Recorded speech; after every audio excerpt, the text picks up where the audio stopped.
Бақша ағаштары. Ыбырай Алтынсариннің әңгімесі.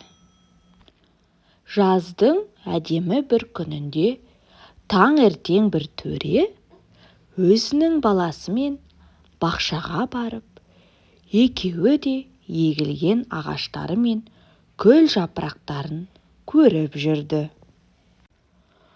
«Мынау ағаш неліктен тіп-тік? Ана біреуі неге қисық біткен?» деп сұрады баласы. «Оның себебі, балам, анау ағашты бағу-қағумен өсірген, ал мынау ағаш бағусыз, өз шығу қалыбымен өскен», деді атасы.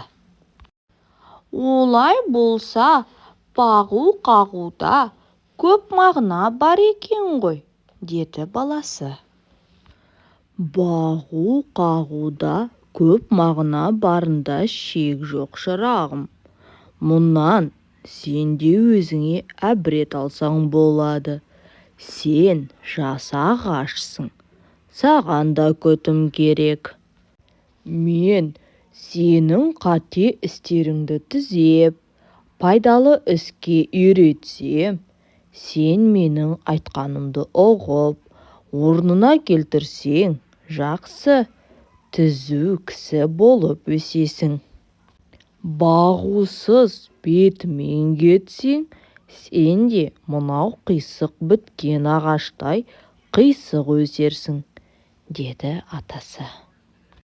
Осымен әңгімеміз аяқталды. Әңгіме ұнаса менің парақшама тіркеліп, лайк басып, пікір жазуды ұмытпаңыздар.